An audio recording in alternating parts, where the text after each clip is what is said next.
So we are at our first Rivian charging stop, which again, been here before, it's the Fireball.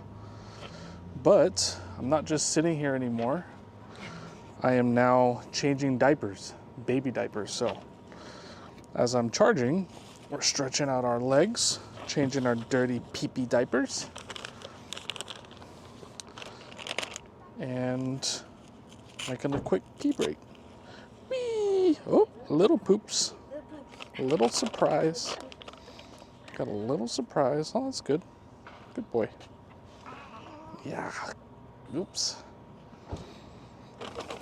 Oopsie. I'm gonna go find a potty. Nope. No, ma'am. Thank you. I'll take his dirty diaper. One more. Three wipey. It was just a little one. There's more coming, Nona. Don't worry. Don't worry. you got the blowout? Not yet? Just a little poopy? Just a little poopy? Here we go. Kick those feet up. Kick those chubby feet ups.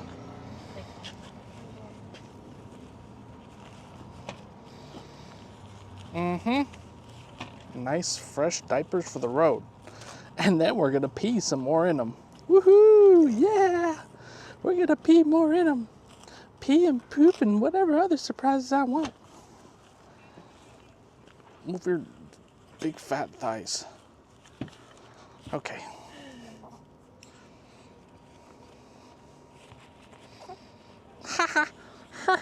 What a nice boy, that boy. That boy is so nice boy. Wow, this is his first Rivian charger, babe.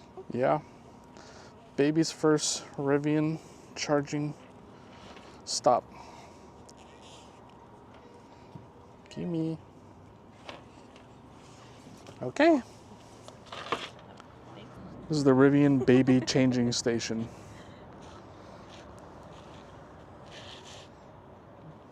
Too bright. For anyone who's curious, I'm going to show our ultimate baby road trip car seat.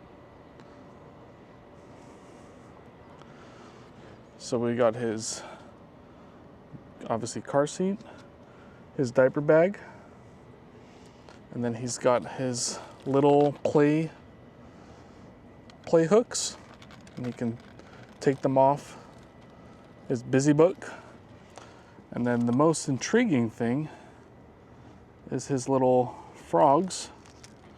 You can turn them on.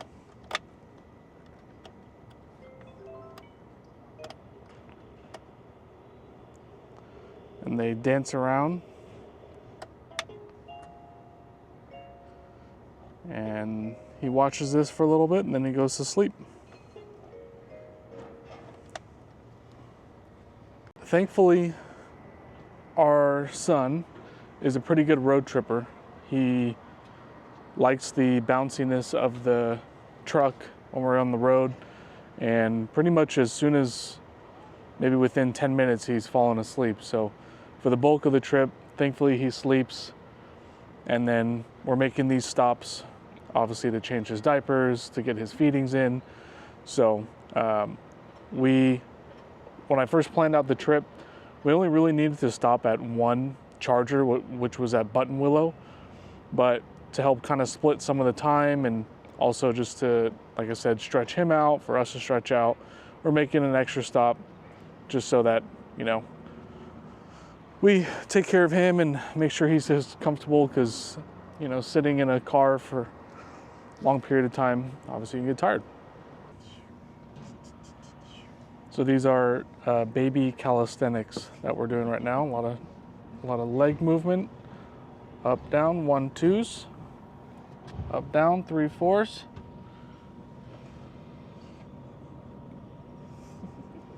Wow, look at those legs go. Stretchy, stretch.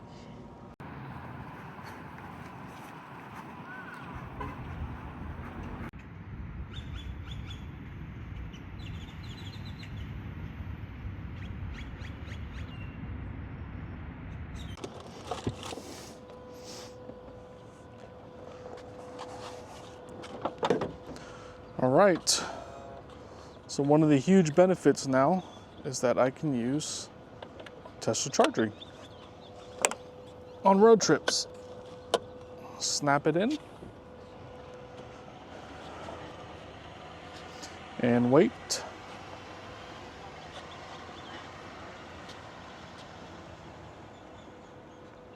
And we'll see how long.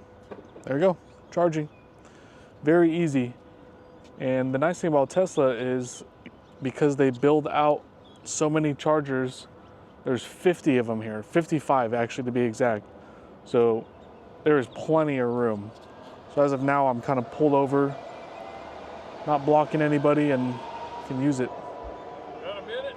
Sure. Why don't you take to charge that up? I read all this stuff, but I don't know what to believe. So if you were at 0% to 100%, you're looking at about like an hour and a half, an hour 45. But so like unlike gas, you're not going down to zero anymore. You kind of go, you make more frequent stops. Oh, okay. So like, for example, like we just came maybe an hour and a half. Granted, we have a 4-month-old too, so he's got to, you know, stretch out a little bit. But honestly, most of our stops average for like road trips are like 15 to 30 minutes, depending on how long. And that's what, like a 2-hour road trip or 3 hours? It's about like a good 2-hour to 2.5-hour span. Oh, okay. Of just constant driving. I mean, if you wanted to, you could take it down to, you know, as low as you want if you're trying to stretch it. But like on a full charge, this goes 315 miles from 0 to 100. And then you got to wait an hour and a half to fill it back up again. Exactly. If you were to do that, Yeah, but okay. for like road trips, you'll be spending more time charging versus like if you do the 20-30 minutes, you know, people can go pee, people can get snacks, and then by the time you're done doing that, you're pretty much good to where you want to go again. Okay. So it's a different way of doing it versus like your traditional gas, because obviously gas, we wait till, you know, you hit the E or the little yellow indicator. 15 minutes you're back on the road, or Exactly. 20 minutes. Yeah. Or But yeah, I mean, I love it. like I said, I read all this stuff about it, but I don't know anybody that owns anything like that. Yeah. And I was just curious. I seen you over there. I'm gonna walk over there and see. No, yeah. Honestly, it's an adjustment for sure. But like, there's so many of these chargers that are spread out along 5. Yeah. I mean, I've gone all the way to Utah, Arizona, Oregon. We're going down to Disneyland for the week, but it's really not that bad. Now, what's it cost to charge it like this? So I'm not trying to be nosy. I'm just no, curious. yeah. So I guess I am being nosy. my last stop, we did, I think I got about 30 to 40% charge, and that was about like $15. Okay. This,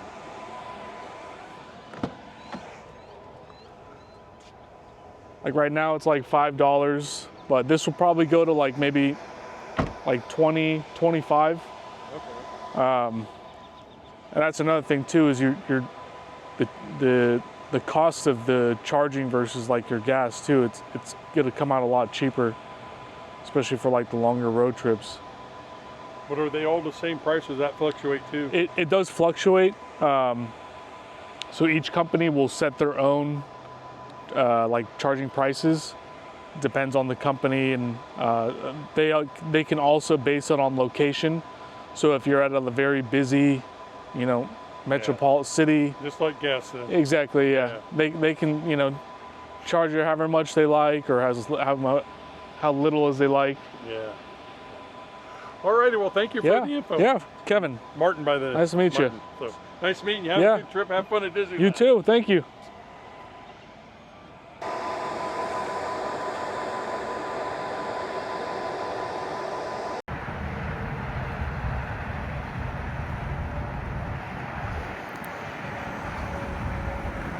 So we are at,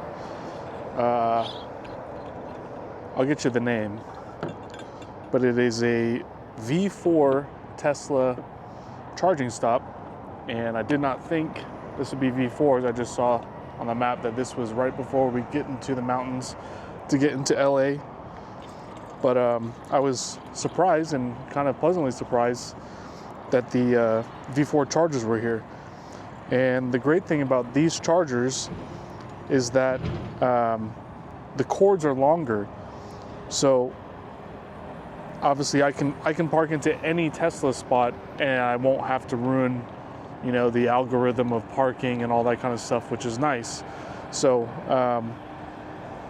yeah, when I saw these, I was pretty happy. This is the first time I've ever charged at a V4 station. I know these are relatively new, but yeah, they're pretty fast. When I checked, I was at 211 kilowatts. It's gone down a little bit to 152, but it's holding a good charge. So we came in here, we're only supposed to be here for about 15 minutes. But like I said, we wanted to get a charge in before we get into downtown because traffic's gonna be probably pretty bad once we get into LA area. So this is kind of like the last stop right before. And we're feeding the baby and having a little quick bite to eat. And pretty much from here, we'll go right into the hotels. So these are the V4 chargers, and as you can see, this cord is pretty long. So it doesn't really matter, I think, on really either side. If you were wherever your carport is, but it's nice that it has that. And there's about, I think when I looked it up, there's 38 of these here. And this is, again, right before getting into Los Angeles area. So great stop.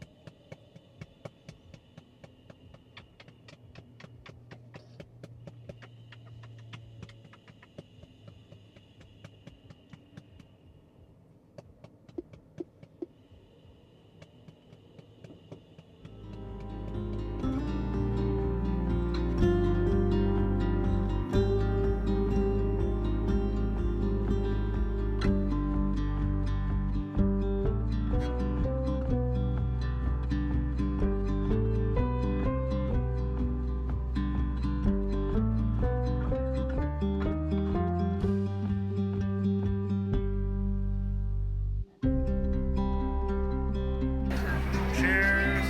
We made it. Baby.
Icebreaker.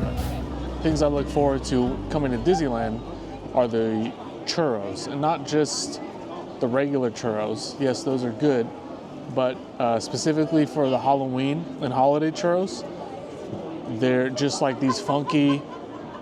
Some might think that they're blasphemy or just why would you ruin a churro? But I'll tell you, Disney really knows how to dress up a churro.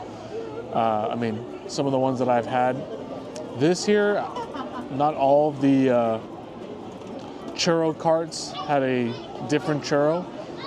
In years past they did, but in this year some carts had the same flavor, which was not always the best, but nonetheless, if you find a good one, they're great. Highly recommend. Find a churro cart, specifically during the Halloween or Christmas time, and you can hate me and my recommendations, but I'm pretty sure you'll enjoy it. So, obviously, if you have a Rivian, maybe you might have a family. In this particular trip, it was me, my wife, my mom, and our 4-month-old. So you can imagine how much baby stuff and how much things you need to actually bring. So this is I don't know if you could see it, this is a full-size baby stroller. He's got his detachable chair, foldable stroller here. Obviously this is gonna fit in the bed, so just gonna collapse this down, just kind of show you guys how to fit this in here, how it looks for anyone that's interested. And yeah, just folds up. This particular stroller is the UPPAbaby Vista, and it's been pretty convenient, but it is nice that it detaches. So we just slide this in there, and you got plenty of room. I'll show you guys here in a second. You got plenty of room in the bed. So in this spot, I pretty much just put my cooler here. I might actually have to rotate that. Put the cooler here. And I keep this out in the front, just in case we need any snacks or milk or anything like that. And that's that.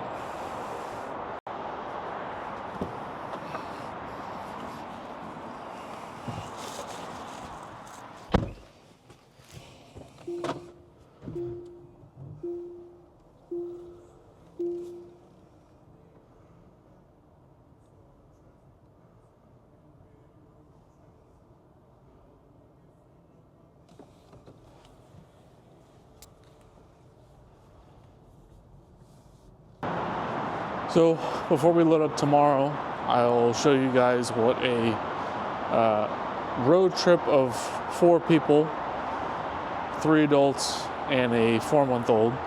And really the 4-month-old actually has more stuff than we do, but I'll show you how that all fits into the Rivian. If anyone's curious, if they're planning to get a Rivian or want to see how that all fits into the truck.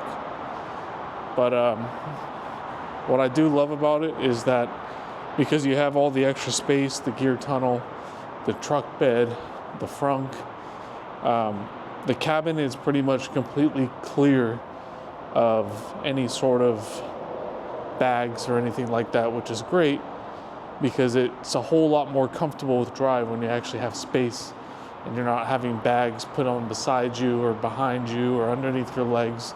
It just makes for a whole more comfortable ride, especially for a longer road trip. So, but I'll show you more of that, guys, tomorrow.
So we got we will have 2 full suitcases that'll fit in the tunnel, and probably a backpack you could fit right between the 2 in the middle.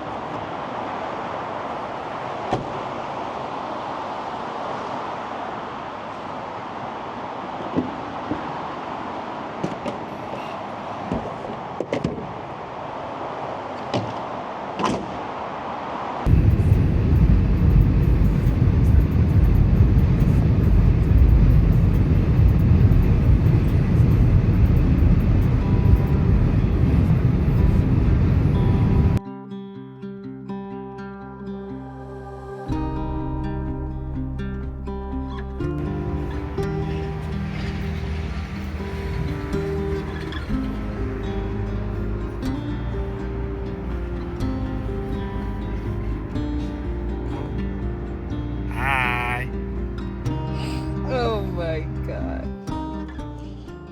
All right, another destination was reached. We did Button Window again, and we're here at Fireball again. And it's our last little stretch of leg till we get back home. It's usually just like an hour and a half, usually from there, but getting closer.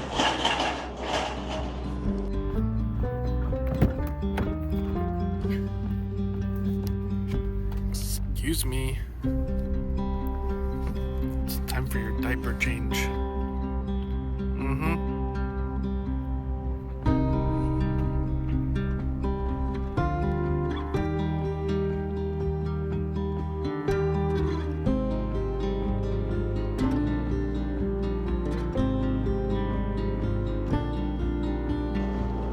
These are the old Electrify Americas that I used to use when the Rivian chargers weren't here.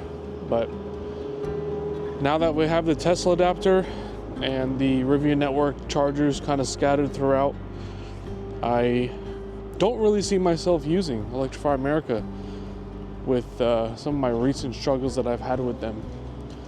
And if they're not going to improve, they're not going to get used. I'm coining that. The Rivian tailbed makes for an excellent changing table and a good time to stretch out these ham hocks. Hammers. Those hammies.